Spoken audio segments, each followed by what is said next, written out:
السلام علیکم پیارے بچوں، آج ہم جماعت 8ویں مضمون تاریخ سبق نمبر 3 کا مطالعہ کر رہے ہیں۔ اگر آپ نے ابھی تک ہمارے چینل کو سبسکرائب نہیں کیا ہے تو جلدی سے سبسکرائب کر لیجئے۔ آئیے شروع کرتے ہیں۔ اس سبق کے اہم تدریسی نکات کیا ہیں یہ جانتے ہیں۔ سب سے پہلے ہم اس سبق میں برطانیہ کی ایسٹ انڈیا کمپنی کا قیام کس طرح عمل میں آیا اس کے بارے میں پڑھیں گے۔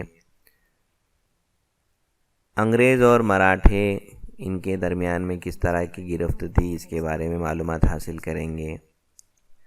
متعینہ فوج کیا تھی اس کے بارے میں معلومات حاصل کریں گے۔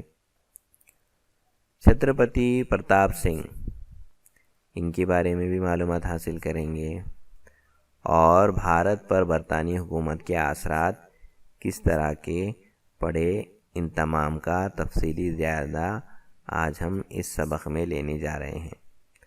اس دور میں پارلیمنٹ میں منظور کردہ قوانین کون سے تھے، عدالتی نظام، قانونی نظام کس طرح کا تھا، انگریزوں کی معاشی پالیسی کیا تھی، یہ تمام کا مطالعہ آج ہم اس سبق میں کرنے جا رہے ہیں۔ تو آئیے اس سبق کو ہم شروع کرتے ہیں۔ سب سے پہلے برطانوی ایسٹ انڈیا کمپنی کا قیام۔ ہم پچھلے سبق میں پڑھ چکے ہیں کہ بنگال میں برطانوی کمپنی جس کا نام تھا ایسٹ انڈیا کمپنی، جو کہ تجارت کی غرض سے آئی تھی اور یہاں پہ حکمران بن بیٹھے، انہوں نے اپنی حکومت بنگال کے اندر قائم کر لی تھی۔ ہم نے دیکھا ہے کہ جغرافیائی راستے جو کہ یورپ کے سے ہوتے ہوئے بھارت کے ساحل تک پہنچے تھے، جیسے کہ پرتگالی آئے تھے، ڈچ آئے تھے، فرانسیسی آئے تھے، جیسا ہم نے پچھلے سبق میں پڑھے۔ واسکو ڈی گاما جو ہے ہندوستان میں گوا میں کالی کٹ کی جو بندرگاہ ہے وہاں پر پہنچا تھا۔ اس طرح جو ہے تمام جو تاجر تھے الگ الگ ملکوں کے، یہ ہندوستان میں پہنچ گئے تھے، اور ہندوستان بھارت ایک بڑا کاروبار کا مرکز بن گیا تھا۔ ہر کوئی یہ چاہتا تھا، چاہے وہ پرتگالی ہو، ڈچ ہو، فرانسیسی ہو، ہر ایک کی یہ خواہش تھی کہ یہاں کے بازار پر وہ قبضہ کرے، اور یہاں ان کی مقابلہ آرائیاں شروع ہو گئی۔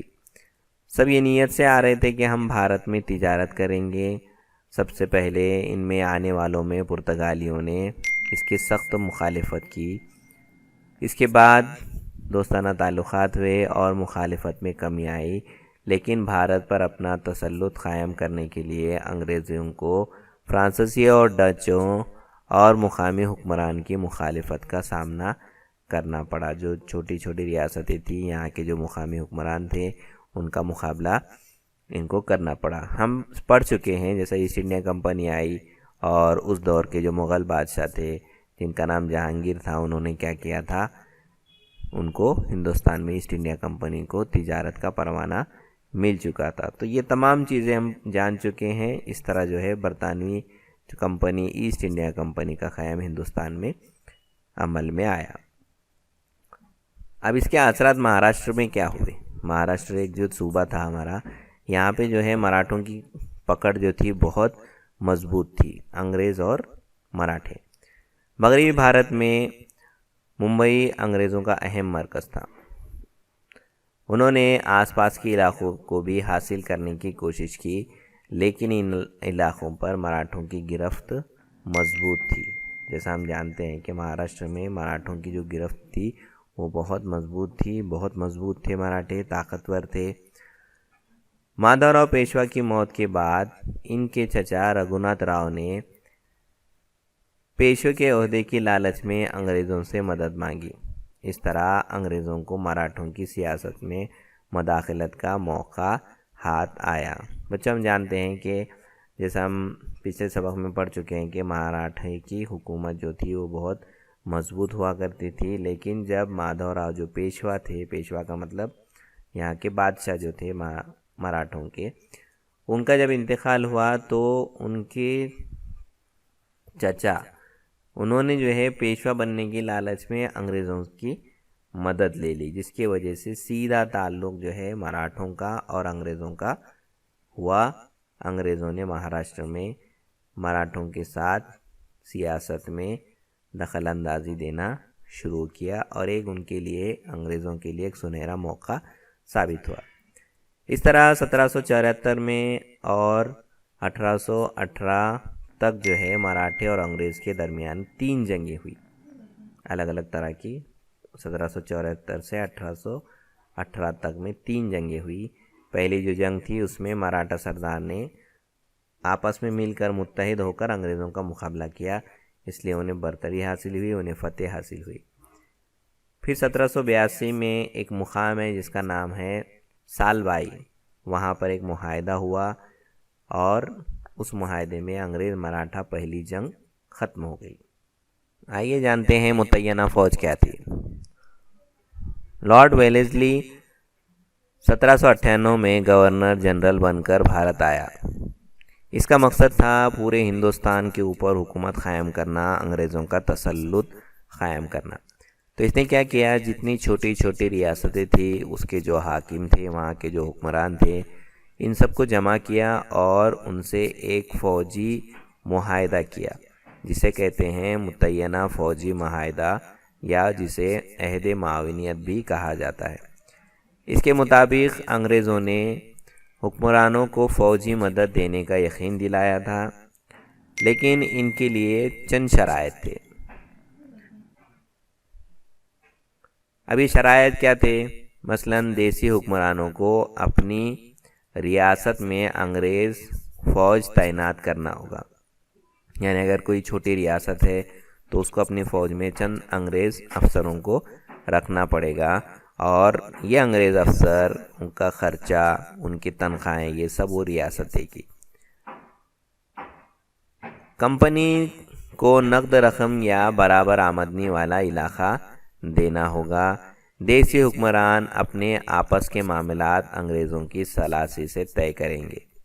اپنے دربار میں انگریز ریزیڈنٹ نمائندہ رکھنا ہوگا. بھارت کے بعض حکمران نے اس طریقے کو قبول کر لیا اور اپنی آزادی گنوا بیٹھی. دیکھیے بچوں کہ یہ جو فوجی معاہدہ جو ہوا تھا، اس میں یہ کیا کر رہے تھے، فوجی کو تربیت بھی دے رہے تھے، فوج تعینات میں انگریز افسر بھی رہا کرتے تھے، ان کا سارا خرچہ وہ دیسی ریاست کو دینا تھا، اور دربار میں وہ جو حاکم ہے، وہ حکمران ہے، اس کے دربار میں ایک انگریز افسر نمائندہ ہمیشہ رہے گا، ان کے کام کاج کے اوپر وہ نظر رکھے گا. تو جو چھوٹے چھوٹے جو حکمران تھے، جن کے پاس طاقت کم تھی، ایسے حکمران جو ہے اس میں تیار ہو گئے اور انہوں نے اس کو قبول کر لیا. اس طرح جو ہے اپنی آزادی انہوں نے گنوا بیٹھی. 1802 میں پیشوا باجی راؤ دوم نے انگریزوں سے متعینہ فوج کا معاہدہ کیا. اسی میں باجی راؤ نے بھی یہ معاہدہ کر لیا. یہ وسیع معاہدہ کے نام سے مشہور ہے، لیکن مراٹھا سرداروں کو یہ معاہدہ منظور نہ تھا. اس لیے دوسری مراٹھا انگریز جنگ، اس جنگ میں فتح پانے کے بعد مراٹھا حکومت میں انگریزوں کی دخل اندازی بڑھنے لگی. آخر تنگ آ کر باجی راؤ دوم نے انگریزوں کے خلاف اعلان جنگ کر دیا. اس جنگ میں انہیں شکست ہوئی. 1818 میں انہوں نے اطاعت قبول کر لی. اس دوران مغلیہ سلطنت کی راجدھانی دلی عملاً دولت راؤ شندے کے زیر نگرانی تھی. شندے کی فوج کو شکست دے کر جنرل لیک نے مغل بادشاہ کو قبضے میں لے کر ہندوستان کو فتح کر لیا. تو دیکھیے بچوں، جو معاہدہ تھا انگریزوں کا، یہ جب باجی راؤ دوم نے اس کو قبول کر لیا، یہ نام جو ہے وسیع معاہدے سے مشہور ہے. لیکن جو چند اہم مراٹھا سرداران تھے وہ اس بات کو تسلیم نہیں کر پائے تھے، کیونکہ یہ بات صحیح تھی کہ ہم اپنی آزادی خود سے گنوا بیٹھے تھے، کہ ہمارے اندر اتنی طاقت تھی، مراٹھی اتنے مضبوط تھے کہ اپنی حفاظت خود کر سکتے تھے. لیکن اس معاہدے کے تحت کیا ہو گیا تھا، سارے اختیارات ہم نے انگریزوں کو دے دیے تھے. یہ مراٹھا سرداروں کو قبول نہیں تھا، اور جو آپس کے جو سرداران تھے ان میں جو ہے اختلاف ہونے کی وجہ سے باجی راؤ نے تنگ آ کر ایک جنگ کا اعلان کر دیا انگریزوں کے خلاف، اور پھر اس جنگ میں مراٹھوں کو شکست ہوئی. اور پھر 1818 میں ان کو انگریزوں کی اطاعت، یعنی انگریزوں کی جو پیشکش تھی، اس کو قبول کرنا ہی پڑا۔ اور جو مغلیہ سلطنت تھی دہلی میں، اس کے جو دیکھنے والے تھے دولت راؤ شندے جو تھے، ان کے زیر اہتمام میں دلی کا جو عملہ کام کیا کرتا تھا اس کو بھی انگریزوں نے شکست دی۔ جنرل لیک نامی جو افسر تھے انہوں نے ان کو شکست دی، جس کی وجہ سے جو دلی کا بادشاہ تھا اس کو شکست ہوئی اور پورے مغل سلطنت ایک طرح سے انگریزوں کے تابع آ گئی، اور یہ انگریز ہندوستان کو فتح کرنے میں کامیاب ہوتے نظر آنے لگے۔ آگے بڑھتے ہیں۔ آج کے لیے اتنا ہی۔ اس کا سیکنڈ پارٹ بہت جلد اپلوڈ کیا جائے گا، ہمارے ساتھ بنے رہیے۔ Keep watching.